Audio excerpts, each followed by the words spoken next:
Unit number 1, Thermal Power Plant, Part 2. Hello everyone.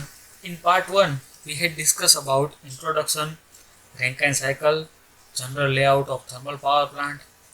In today's lesson, we will discuss about major components of modern thermal power plant, site selection of thermal power plant, and present status of power generation in India.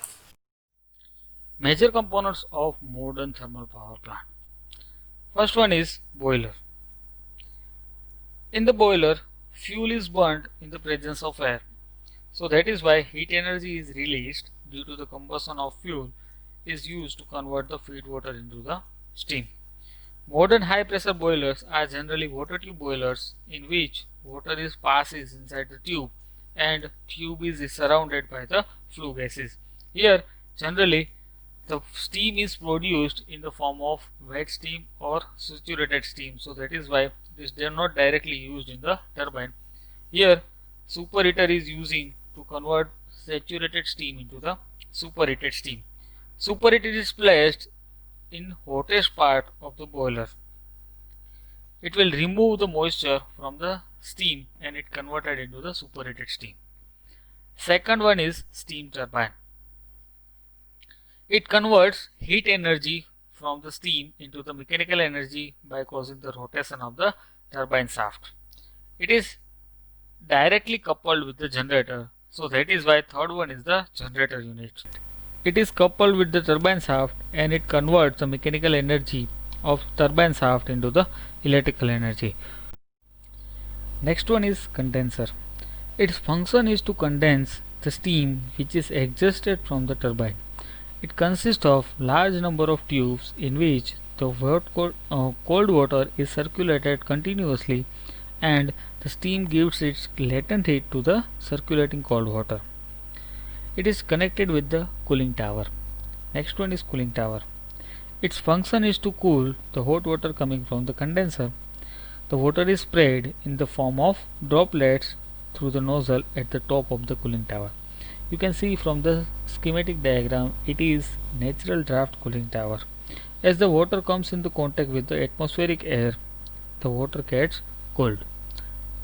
Next one is pump. Its function is to supply the feed water to the boiler by raising the pressure from the condensate from condenser pressure to the boiler pressure. Next one is coal handling plant. There are two types of coal handling which are out plant coal handling and in plant coal handling. You can see from the figure it is long conveyor belt. It is used to transfer the coal from the coal mine to the point of utilization. Here in out plant coal handling system, the transportation of coal from the coal mine to the storage area of the plant, which is known as out plant coal handling system, and from out plant coal handling the coal is transferred to the point of utilization. It is known as a in plant coal handling. Next one is ash precipitors. It is one type of device to collect the ash from the flue gases. Generally, ash precipitors are used to remove the fly ash and the dust particle from the flue gases. It reduces the air pollution from the outgoing flue gases. Next one is chimney. Its function is to discharge the flue gases to the atmosphere at suitable height. Next one is water treatment plant. The feed water, before it is supplied to the boiler, it is treated in the water treatment plant to remove the impurities present in the water in order to avoid the scale formation inside the boiler tube. Next one is draft system. In this draft system there are two types of draft fans are used, which are forced draft fan and induced draft fan. Forced draft fans, its function is to draw the air from the atmosphere and it pass it to the furnace via air preheater. Induced draft fan, it is placed at the base before the chimney and its function is to draw the flue gases from the boiler and the dust collector and adjust it to the atmosphere through the chimney. Next one is site selection factors for thermal power plant. First one is availability of coal. The major source of energy for thermal power plant is coal. If it is 400 megawatt power plant, then it requires 5000 to 6000 tons of coal per day. Therefore, it is necessary to locate the plant as far as possible near the coal mines to reduce the cost of transportation of coal. A plant located away from the coal will face the many problems, just like failure in transportation, strike in the coal mine worker. So that is why it is possible to store the coal at the coal site for 15 days.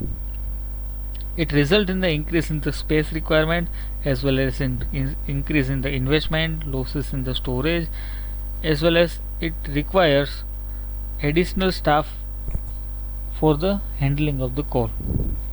In case if it is not possible to locate the plant near the coal fields, then it is must locate near the railway station to reduce the cost of road transportation from the railway station to the site of the power. Next one is ash disposal facilities. Large quantity of ash comes out of coal based thermal power plant. You can see it is 20 to 40% of coal used, and ash comes out is very hot and very corrosive in nature, so that is why it is very difficult to handle than the coal handling.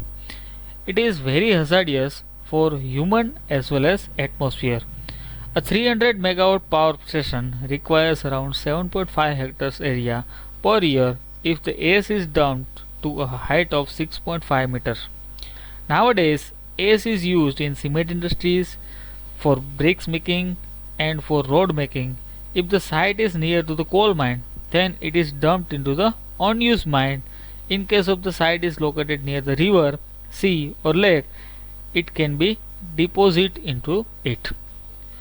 Third one is the nature of land. It is very important factor. Land is most sufficient to bearing the capacity to withstand the dead load of the plant and vibration of the machine. Land is required for setting up the plant, staff colony, coal storage, ash disposal. The average space requirement is 3 to 5 acre per megawatt capacity. Sufficient land area for the plant should be available at the cheaper rate. It is advisable to go in for the site which is away from the cities and near to the load center, as the cost of the land is very high. Next one is availability of the water. Large quantity of water is required as the steam power plant as feed water to the boiler and condenser and for the ash disposal, as well as it is required for the drinking water for working staff and makeup water to compensate the losses of water. The water available should be in good quantity as well as in good quality, otherwise it will require water treatment plant, which increasing the cost of the plant. Hence it is necessary to locate the thermal power plant near the place where required quantity of water is available throughout the year. Next one is space requirement. 3 to 5 acre land required per megawatt, mostly for the coal storage, ash handling and other utilities. Next one is transportation facility. Location should be near to the river or sea to get cheapest transportation of coal by ship, or it is located near railway track. For another cheaper option, road transportation is costlier than the other one. Then next one is availability of labor. The skilled and unskilled labor are required during the erection of the plant. So the labor should be available with the reasonable distance of the site, and as well as the cheap labor should be available.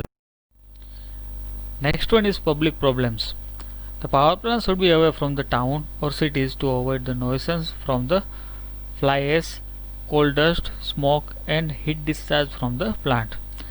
Next, future expansion.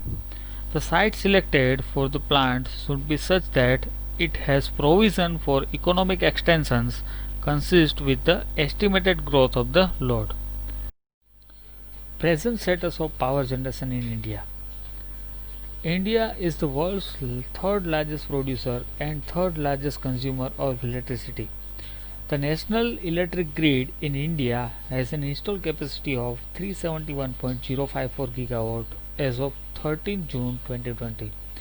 It is installed capacity by source in India on 31st March 2020. You can see from the figure the large percentage of energy consumed in India, it is coal. It is widely used in thermal power plant. In thermal power plant burns fossil fuels just like coal, natural gas, diesel, petroleum based products to produce electricity. The coal based plant contributes about 55.4% in coal, 6.7% in natural gas and 0.1 in diesel. The total installed capacity of thermal power plant, which are 138.21 gigawatt in coal based power plant, gas based power plants is 20.38 gigawatt and diesel base is 1.2 gigawatt. The state of Maharashtra is the largest producer of thermal power plant in India. Next percentage is hydropower plant. In this system, power generation, the potential of water falling under the gravitational force is utilized to rotate the turbine, which is coupled to the generator, leading to generation of electricity. Hydropower plant contributes about 12.3 in large hydro and 1.3 in small hydropower plant. Currently, in India, about 39.9 gigawatt is total installed capacity of hydropower plant. Around 97% of hydropower is produced by public sector enterprise, which is NHPC, National Hydroelectric Power Corporation, which is leading public sector company for production of electricity with the help of hydropower plant. In nuclear power plant, it contributes 1.8%, which is 4.78 gigawatt energy. The major states which are producing electricity by means of electric power are Maharashtra, Gujarat, Rajasthan, Uttar Pradesh, Tamil Nadu and Karnataka. Renewable energies which is used for power generation, which are wind energy, solar energy and biomass energy. The total installed capacity is around 29.46 gigawatt with wind energy, which is 12% of total installed capacity.